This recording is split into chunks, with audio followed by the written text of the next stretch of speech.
Olá, crianças, tudo bem com vocês? Bom, então a professora está aqui para a aula dessa semana. Nas últimas semanas nós tivemos a nossa atividade diagnóstica, tivemos um vídeo da professora Ana Cláudia e agora eu volto aqui com vocês para nós darmos continuidade no nosso livro de português. Esse aqui, nosso livro APS, que nós vamos iniciar hoje um novo capítulo, o capítulo 6. Que está na página 114.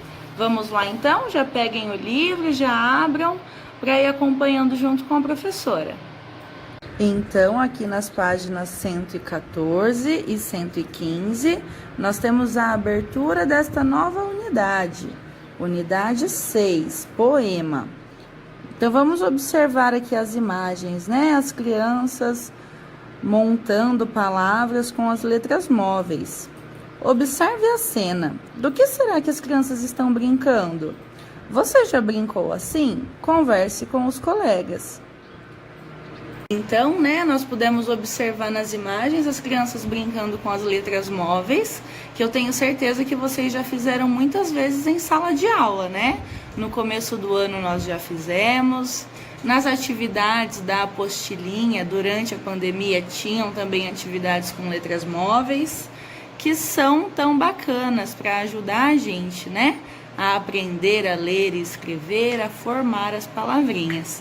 Então, vamos lá seguindo para a página 116 para dar continuidade nos nossos poemas. Para iniciar, na página 116, então, vamos acompanhar a leitura com a professora. Você sabia que podemos criar novas palavras? Sobre o que será um poema que tem como título Sopa de Letrinhas? Com um colega, observem a imagem abaixo e tentem ler as palavras que aparecem nela. Vejam se conseguem responder o que é sopa de letrinhas. Então, observe só essa imagem, O que será que é uma sopa de letrinhas? Vocês já viram? Vamos fazer a leitura do poema, então? Leitura, poema, sopa de letrinhas. Acompanhem aqui junto com a professora, tudo bem? Na primeira colherada, veio uma palavra esquisita, xistogovita. Na segunda, apareceu uma palavra sonora, floctiflora. Na terceira, eu vi uma palavra medonha, burpronha. Na quarta, deu para ler uma palavra gostosa, visquismosa. Na última colherada, só veio o caldo, não estava escrito nada. Depois, olhando para aquele prato fundo, percebi que tinha comido as palavras mais doidinhas do mundo. Então, este é o nosso poema Sopa de Letrinhas, do autor Lalau. Gostaram? Umas palavras diferentes, Observem só a imagem, então, A sopa de letrinhas, cheio de macarrãozinhos, que quando nós pegamos, uma colherada, podemos formar palavras com aquelas letrinhas que vem ali. E então, aqui no poema, nós vimos essas palavras que, na verdade, foram palavras criadas pelo autor, São palavras que, na verdade, não existem. Mas, com as letrinhas da sopa de letrinhas, foram as palavras que ele conseguiu formar. E veja só, ele formou de uma forma que até conseguiu rimar com outras palavras, xistogovita, floctiflora, burpronha, visquismosa. São palavrinhas que não fazem parte do nosso vocabulário, mas que encaixadas no poema fizeram sentido aqui com as rimas.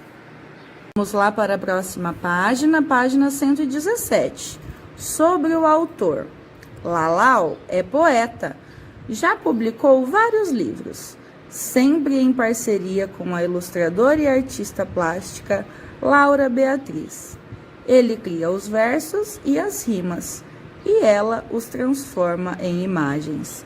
Então, este foi o livro de onde foi retirado esse poema, o livro Zum Zum Zum e outras poesias.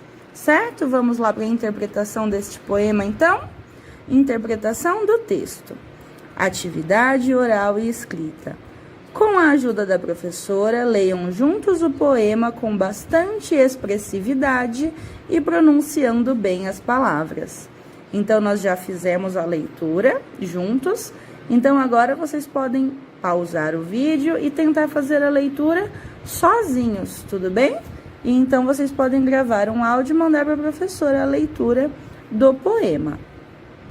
Atividade 2. Agora, conversem e respondam.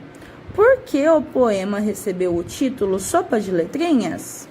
Então, lendo o poema, entendendo do que se trata, por que será que ele recebeu esse título? O que vocês acham? Respondam aqui, tá bom? 3. O poema Sopa de Letrinhas foi escrito em versos. Vamos nos lembrar? Nós já falamos sobre isso. Verso é cada linha do poema.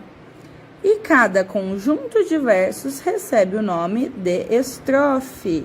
Então, observe aqui, vamos voltar para o poema.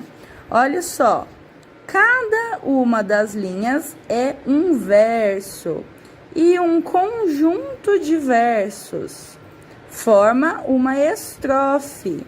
Como nós conseguimos perceber onde uma estrofe termina e começa a outra? Porque há um espaço, uma separação entre uma estrofe e outra. Então, nós conseguimos observar que os versos estão juntinhos, formando uma estrofe. E então, tem um intervalo e nós conseguimos observar onde começa e onde termina a próxima estrofe. Tudo bem? Vamos voltar para a atividade, então. Quantas estrofes tem o poema? Então, contem aí quantas são as estrofes e registrem, tudo bem? 4. Copie do poema as palavras que rimam com A. Colherada. B. Fundo.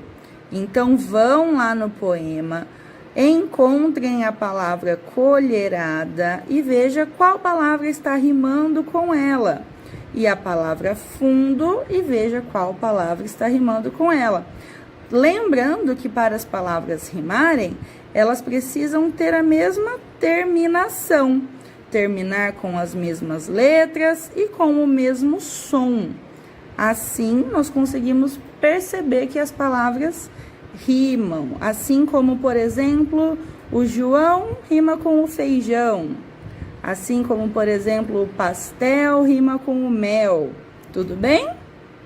Vamos continuar a atividade 5. Ligue cada palavra ao sentido que ela pode ter no texto.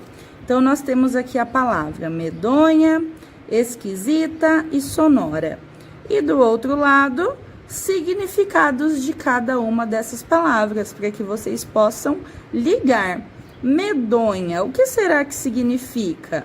Que produz som, que causa medo ou que é estranha? Liguem no sentido que vocês acham que tem esta palavra. E assim, façam com as 3, tudo bem? Vamos seguir para a próxima página, então? Página 118, então. Vamos lá, atividade 6. Ligue as palavras que se formaram na colher às palavras que rimam nas estrofes. Então, aqui nós temos as palavrinhas das colheres, que foram formadas pela sopa de letrinhas. Floct, flora, xistogovita, burpronha e visquismosa. E aqui temos as palavras com as quais cada uma delas rima lá no poema. E vocês devem ligar quais palavras formadas pela sopa rimam com cada uma dessas palavras. Medonha, gostosa, sonora e esquisita. Lembrando que para rimar precisa terminar com as mesmas letras e o mesmo som. Tudo bem? Vamos lá. Atividade 7. Por que na última colherada só veio caldo? Por que será, hein? O que vocês acham? Respondam aqui para a professora. Atividade 8. Releiam estes versos. Percebi que tinha comido as palavras mais doidinhas do mundo. Conversem. As palavras são mesmo doidinhas? Por quê? Então, vocês acham que essas palavras formadas pela sopa de letrinhas são palavras doidinhas? Por qual motivo?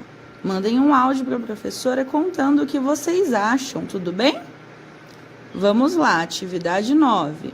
Marque um X no quadrado com as respostas que considerar adequadas. O poema Sopa de Letrinhas tem a intenção de fazer uma brincadeira, informar ou divertir? Vocês acham que este poema serve para qual dessas alternativas? Pode ser mais de uma, tudo bem? Vamos então para a nossa última página do nosso livro de português de hoje, que é a página 119. Hora de organizar o que estudamos. Leiam com a professora o esquema a seguir. Então, nós estudamos o poema e vimos que ele é formado pelos versos, pelas estrofes e que ele pode ter rimas. Não é uma necessidade, mas geralmente os poemas têm rimas. Tudo bem? Então, vamos aqui para algumas curiosidades. Tecendo saberes. No poema, as letrinhas da sopa foram formando palavras doidinhas. Às vezes, encontramos bichos com nomes bem diferentes também.